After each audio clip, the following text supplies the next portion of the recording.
سوال ہے جو اکثر لوگوں کے ذہن میں ہوتا ہے، اور بعض فورمز کے اوپر یہ سوال اٹھایا بھی جاتا ہے، اور عموماً اس موضوع پر بہت سارے لوگ مشکوک رہتے ہیں۔ چونکہ موضوع اصحاب کربلا سے مربوط ہے، لہٰذا میں نے اس آخری مجلس کے لیے اس سوال کو اور اس کے جواب کو اس آخری مجلس کے لیے معین کیا تھا۔ ایک صلوات پڑھنے عرض کر دیتا ہوں۔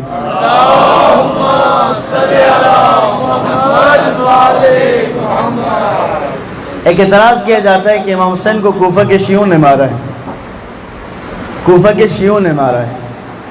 بعض لوگ بالخصوص ناصبی ٹولہ تو فوراً کہتا ہے شیعہ اس لیے اپنے آپ کو ماتم کرتے ہیں کیونکہ انہوں نے امام حسین کو مارا ہے۔ یہ بات کہی جاتی ہے نا، کوفہ کے شیعوں نے امام حسین کو مارا ہے، سنا ہے نا آپ نے یہ بات۔ آج اس بات کو تھوڑا سا حل کر دیتے ہیں، مسئلہ حل کرتے ہیں۔ پھر صلوات پڑھے بلند آواز میں محمد۔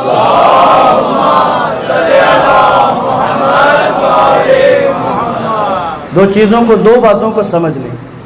جب شیعہ کا لفظ استعمال کریں تو ایک تو لفظ شیعہ کا آج معنی ہے، ایک لفظ شیعہ کا معنی آج ہے، ایک لفظ شیعہ کا معنی اس دور کا ہے۔ آج جو شیعہ کا معنی ہے، جس معنی میں آج شیعہ کہا جاتا ہے، اس معنی میں اس دور میں استعمال نہیں ہوتا تھا لفظ شیعہ، اس کے لیے آگے ایک اور لفظ لگایا جاتا تھا۔ یعنی آج شیعہ کہیں تو لوگوں کے ذہن میں سب سے پہلے تصور آتا ہے مولا علی کے ماننے والے، مولا علی کو خلیفہ بلا فصل ماننے والے، فوراً ذہن میں وہ لوگ آتے ہیں شیعہ کہیں تو۔ لیکن اس دور میں 40 ہجری میں، 50 ہجری میں، 60 ہجری میں، اس وقت صرف شیعہ کہیں تو سمجھ میں نہیں آتا تھا کہ کس کے بارے میں بات ہو رہی ہے، کیونکہ شیعہ اس دور میں کم سے کم 3 قسم کے تھے، 3 قسم کے شیعہ تھے، اور یہ لفظ شیعہ ان کے ساتھ استعمال ہوتا تھا۔ کوفہ کی بات کر رہا ہوں میں، کوفہ میں 3 قسم کے شیعہ تھے، تینوں کے لیے لفظ شیعہ استعمال ہوتا تھا، لیکن ساتھ میں اگلا لفظ لگاتے تب پتہ چلتا کس شیعہ کی بات ہو رہی ہے، کون سے شیعہ کی بات ہو رہی ہے، اگلے لفظ سے واضح ہوتا تھا۔ 3 قسم کے شیعہ تھے کوفہ میں۔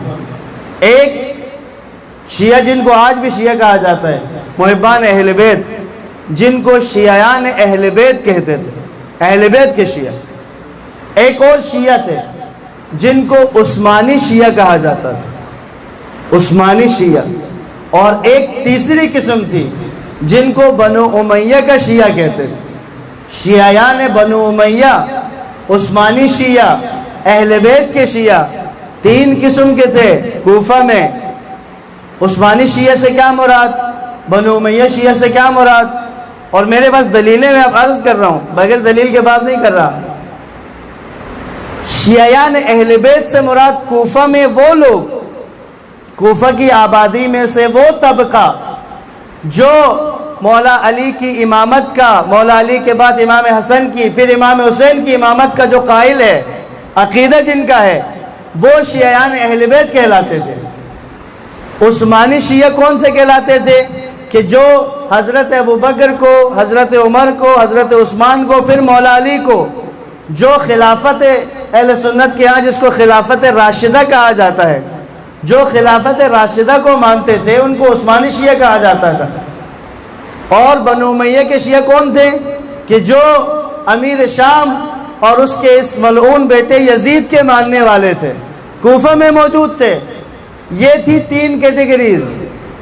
اب جب تک ان 3 کو واضح کر کے سمجھے نہیں تو پھر لوگوں کے ذہن میں آتا ہے شیعوں نے مارا تھا، کوفہ کے شیعوں نے۔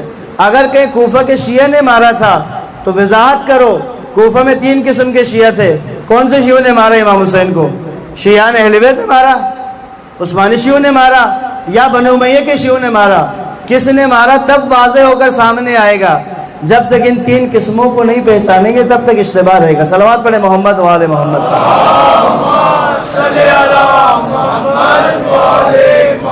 پوری توجہ رکھیں، اہل بیت کے جو ماننے والے تھے۔ اب میں آپ کو تھوڑا سا آج ٹائم لینا ہے، آپ انشاءاللہ زحمت برداشت کریں گے، پھر صلوات پڑھے محمد و آل محمد۔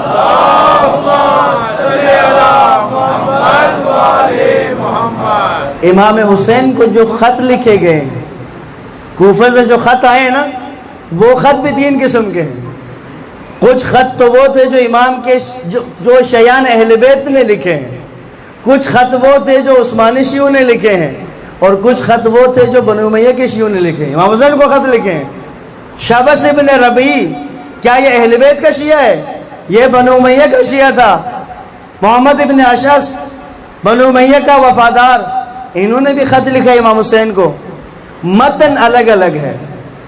جس وقت شیعوں نے امام کو خط لکھا تو ان کے جملے اس طرح کے تھے: مولا آپ کے علاوہ ہمارا کوئی امام نہیں ہے، کہا ہم آپ کے بابا کے ماننے والے، اس کے بعد آپ کے بھائی کے ماننے والے ہیں، اب ہمارا آپ کے علاوہ کوئی امام نہیں ہے، اس لیے مولا ہماری ہدایت کے لیے کوفہ تشریف لائیے۔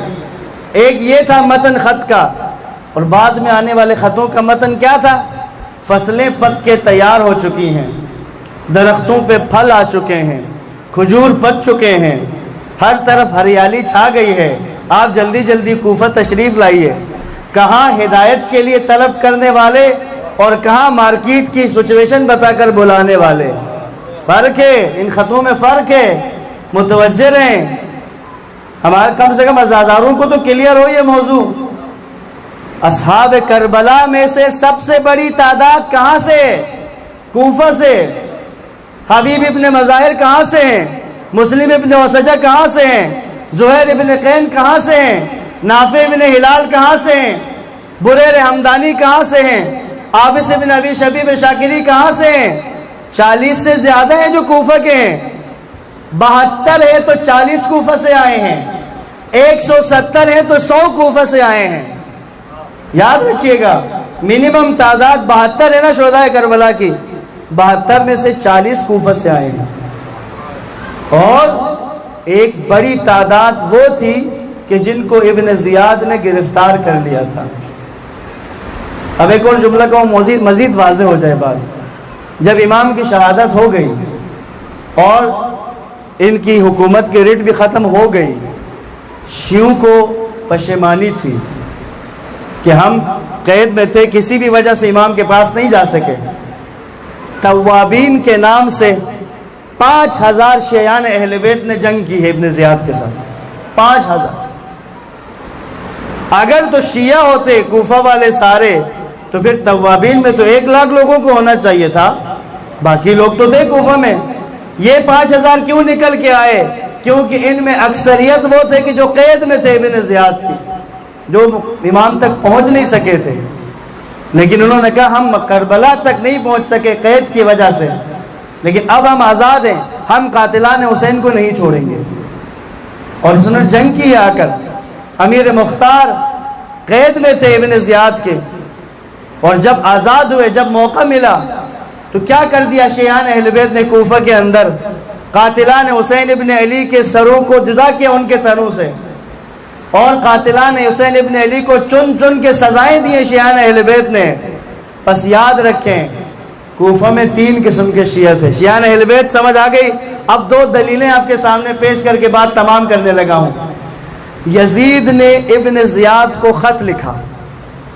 کوفہ میں جناب مسلم ابن عقیل آگے، نعمان ابن بشیر کوفہ کا گورنر ہے، اس نے سختی نہیں کی، اس نے کہا میں اپنی عاقبت خراب نہیں کرنا چاہتا، وہ اپنی عاقبت کی فکر میں اس نے سختی نہیں کی۔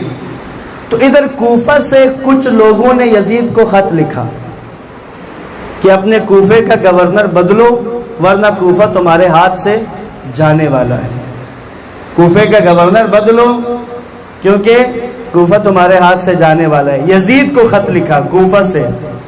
اب یزید نے ابن زیاد کو خط لکھا، ابن زیاد بصرہ میں تھا۔ اب یزید کیا متن میں وہ متن لکھ کے لائیں جو جملہ یزید نے استعمال کیا۔ یزید نے کہا کوفہ سے مجھے خط آیا ہے، جملہ کیا کہ اس نے کہا فَإِنَّهُ كَتَبَ إِلَيَّ مِنْ شِيعَتِي مِنْ أَهْلِ الْكُوفَةِ، کوفہ میں موجود میرے شیعوں میں سے کچھ نے مجھے خط لکھا ہے۔ کس کے شیعوں میں سے؟ یزید کہہ رہا ہے۔ عرض کیا نا بنو امیہ کے شیعہ بھی موجود تھے بھائی کوفہ میں، یزید کے خط میں موجود ہے۔ ابن زیاد کو لکھا کہ کوفہ میں موجود میرے شیعوں میں سے کچھ نے مجھے خط لکھا ہے، کوفہ کی حالت ٹھیک نہیں ہے، لہٰذا تم کوفہ کو سنبھالو جا کے۔ اب اسی طرح عثمانی شیعہ والا لفظ بھی آپ کے لیے واضح کر دوں. جناب زہیر ابن قین شہداء کربلا میں سے، یہ عثمانی شیعوں میں سے تھے، یہ محبہ شیعان اہل بیت میں سے نہیں تھے. ایسا نہیں تھا کہ یہ مولا علی کو پہلا امام مانتے تھے، یہ اسی ترتیب سے مولا علی کو چوتھا خلیفہ ماننے والا شیعہ تھا. امام حسین نے جناب زہیر ابن قین کو اپنی مدد کی دعوت دی، زہیر ابن قین شامل ہو گئے. اب دلیل 9 محرم کو جس وقت یزیدی لشکر نے حملے کے لیے آگے بڑھے، 9 محرم کو امام نے 1 رات کی مہلت لی تھی. حضرت عباس یزیدی لشکر سے پوچھا کیوں آ رہے ہو؟ عمر صاحب نے کہا یا بیعت کرو یا جنگ. حضرت عباس نے کہا تم رکو، میں مولا سے پوچھ کر آتا ہوں. حضرت عباس امام حسین سے پوچھنے کے لیے گئے. جناب حبیب ابن مظاہر اور جناب زہیر ابن قین یزیدی لشکر کے سامنے تھے. زہیر نے جناب حبیب سے کہا آپ بات کریں گے یا میں ان سے بات کروں؟ تو جناب زہیر ابن قین نے وہاں بات کی یزیدیوں سے. جب انہوں نے بات کی تو اس وقت عزرہ بن قیس، نام یاد رکھیں، عزرہ بن قیس یزیدی لشکر کا ایک سردار تھا.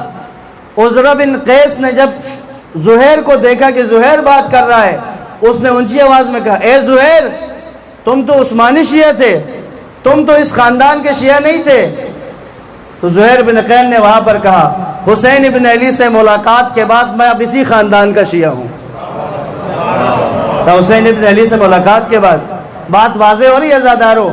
اگر آپ کسی کی بھی زبان سے سن لیں، ہو سکتا ہے کہ ہمارے ممبر سے کوئی بیوقوفی کر بیٹھے کہ بھئی واقعی شیعوں نہیں کیا ہے. خوف خدا، شہداء کربلا میں سب سے اکثریت بصرہ چند لاکھ کی آبادی، بعض کہتے ہیں 7 لاکھ کی آبادی تھی بصرہ 7 لاکھ کی آبادی.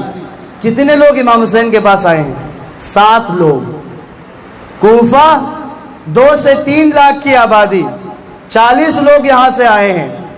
یہ بھی جو آ سکے، باقی جن کو گرفتار کیا ہے، جناب امیر مختار گرفتار ہیں، مسیب ابن نخبہ گرفتار ہیں، رفاع ابن شداد گرفتار ہیں، میثم تمار گرفتار ہیں، سلیمان ابن سورت کو نظر بند کیا ہوا ہے. 4000 تک کی تعداد کتابوں میں آئی ہے.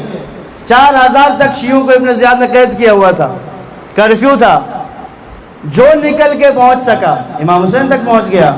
بس اگر کسی کے ذہن میں یہ ہے کہ لشکر یزید میں کوئی شیعیان اہل بیت میں سے کوئی آ گیا تھا امام حسین سے لڑنے کے لیے، تو ہمیں اس کے دماغ کا آپریشن کروانا چاہیے کہ تمہارے دماغ میں کوئی خلل آ گیا ہے. وَإِلَّا شیعہ سے آج جو سمجھ میں آتا ہے، آج اگر کہتے ہیں نا شیعہ، تو شیعہ سے ایک ہی فرقہ، ایک ہی گروہ سمجھ میں آتا ہے، علی کے ماننے والے. لیکن اس زمانے میں شیعہ کہیں تو لوگ سوال پوچھتے تھے کون سے شیعہ، کون سے شیعوں کی بات کر رہے ہو؟ علی کے شیعوں کی، بنو امیہ کے شیعوں کی، یا عثمانی شیعہ کی بات کر رہے ہو؟ تو لہٰذا یہ موضوع حل ہونا چاہیے آپ کے لیے.